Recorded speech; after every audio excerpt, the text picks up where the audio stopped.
নমস্কাৰ বন্ধু বান্ধৱীসকল, জেকে কাৰ্টুনৰ এটা নতুন ভিডিঅ'লৈ সকলোকে আদৰণি জনাইছোঁ।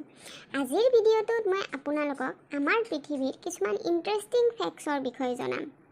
তো জানিবৰ কাৰণে আপোনালোকে ভিডিঅ'টো চাই থাকক। কি এই আগত মোবাইলটো লৈ কিবা কৈ আছে চোনে।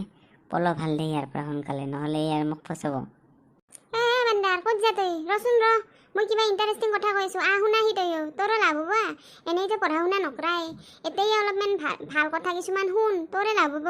ব এতে ধেত তেৰি, ফাৰ্ষ্ট লৈ যা। পলম বুলি ভাবিছিলোঁ, এতিয়া কিমান সময় বহে বা বৰ কৰে ঠিকতো নাই।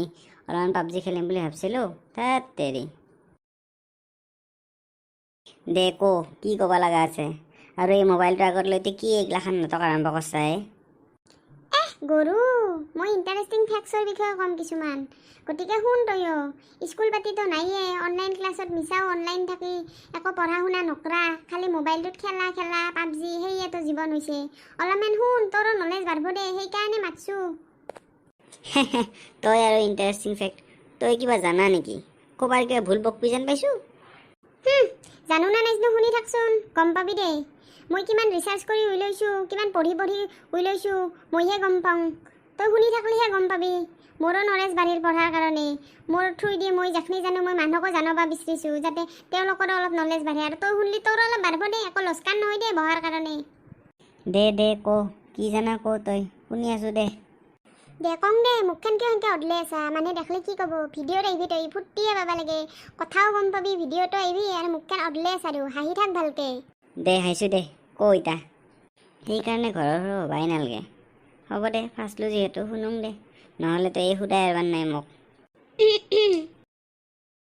তো বন্ধুসকল, আহক আজি মই আপোনালোকক কিছুমান এনেকুৱা ধৰণৰ কথা ক'ম, যিবিলাক শুনি আপোনালোকে আচৰিত হ'ব। ব'লকচোন বাৰু ভিডিঅ'টো মই আৰম্ভ কৰোঁ। বাহ। আমাৰ পৃথিৱীখন বহুত আশ্চৰ্যকৰ ৰহস্যৰে ভৰা। কিছুমান তথ্য এতিয়ালৈকে প্ৰমাণ কৰা গৈছে যদিও কিছুমান এতিয়াও ৰহস্য হৈয়ে আছে। গতিকে বন্ধুসকল, এই ভিডিঅ'টোত আমি এনে কিছুমান আচৰিত ৰহস্যৰ বিষয়ে জানিম, হুইচ ইজ ভেৰি এমেজিং। তো জানিবৰ কাৰণে ভিডিঅ'টো শেষলৈকে চাই থাকিব। বাপ্পা, বৈদ্য ডেঞ্জাৰ লাইন কলাকচোনে এই বিৰাট এমেজিং কথা ক'ব নেকি? শুনো ৰচোন। ফেক্ট নম্বৰ 1, আমাৰ চাৰিওফালে বহুতো গছ গছনিৰে ভৰা। কিন্তু আপোনালোকে জানেনে, এডাল এনেকুৱা গছ আছে যিডাল কাটিলে তেজ ওলায়। গছডালৰ নাম হৈছে দ্য ড্ৰেগন ব্লাড ট্ৰী। এই গছডাল আৰবিয়ান সাগৰৰ য়ামেন দেশৰ চকোত্ৰা নামৰ এটা অংশত পোৱা যায়। ইয়াৰ পৰা ওলোৱা তেজৰ নিচিনা দেখা ৰঙা তৰল পদাৰ্থবিধ বিভিন্ন ধৰণৰ সামগ্ৰী যেনে টুথপেষ্ট, ডাই আদি বনোৱাত ব্যৱহাৰ কৰা হয়।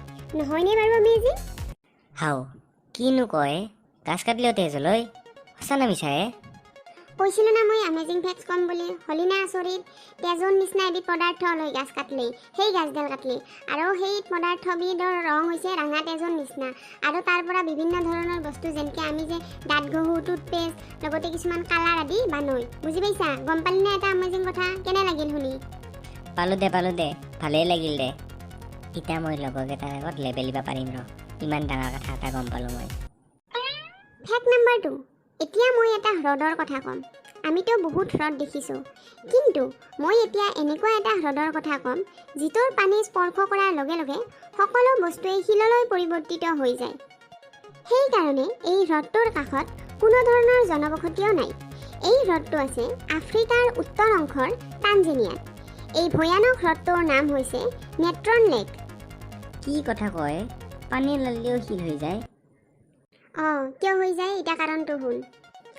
এনেকুৱা হোৱাৰ কাৰণটো হৈছে ইয়াৰ পানীত নিমখ আৰু ছ'ডা অত্যাধিক মাত্ৰাত আছে।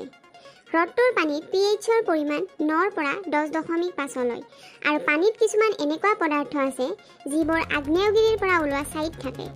লগতে কেতিয়াবা হ্ৰদটোৰ উষ্ণতা 60 ডিগ্ৰী চেলচিয়াছলৈকে হয়।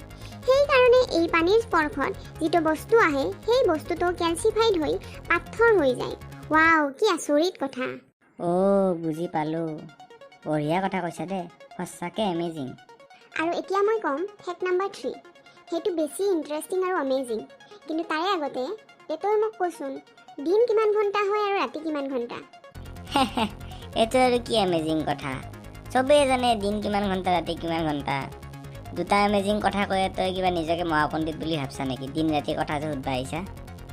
দে নহয় দে মই মহাপণ্ডিত, তথাপিও কচোন তই, তাৰপিছত মই কৈ আছোঁ আচল কথাটো কি।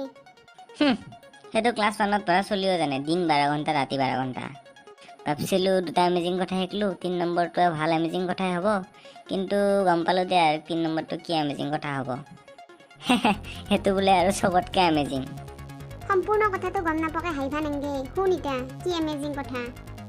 আপোনালোকে জানেনে, নৰৱে ইউৰোপ মহাদেশৰ উত্তৰত অৱস্থিত এনেকুৱা এখন দেশ য'ত বছৰটোৰ 6 মাহ একেলগে দিন আৰু 6 মাহ একেলগে ৰাতি হয়। কি 6 মাহ একেলগে দিন আৰু 6 মাহ একেলগে ৰাতি? সেইটোৱেতো কথা, সেইকাৰণে মই তোক সুধিছিলোঁ। হয় না ইণ্টাৰেষ্টিং আৰু আমেজিং? সঁচাকৈ মই গমেই পোৱা নাছিলোঁ দে। আজি ইয়াতে বহি ভালেই হ'ল দে, 3টা আচৰিত কথা শিকিব পাৰিলোঁ। সেইকাৰণে ডাঙৰে কিছুমান কথা ক'লেই শুনবা লাগে। হ'ব দে, শুনো দে, মই শুনাৰ কাৰণেতো আহি বহিলোঁ। তো বন্ধুসকল, আজিৰ ভিডিঅ'টোত মই আপোনালোকক আমাৰ পৃথিৱীৰ 3টা আমেজিং ফেক্টছৰ বিষয়ে ক'লোঁ। আশা কৰিছোঁ আজিৰ ভিডিঅ'টো চাই আপোনালোকে অকণমান হ'লেও লাভৱান হ'ব আৰু আমেজিং ফেক্টছ কেইটা শুনি আপোনালোকে অকণমান হ'লেও ভাল পাইছে। কেনেকুৱা লাগিছে চাই কমেণ্টত মোক জনাব, আৰু কেনেকুৱা ধৰণৰ আমেজিং কথাৰ বিষয়ে আপোনালোকে জানিব বিচাৰে সেইটোও মোক কমেণ্টত জনাব। আৰু সেইমতে মই আপোনালোকক ভিডিঅ'বোৰ দেখাই যাবৰ কাৰণে চেষ্টা কৰিম।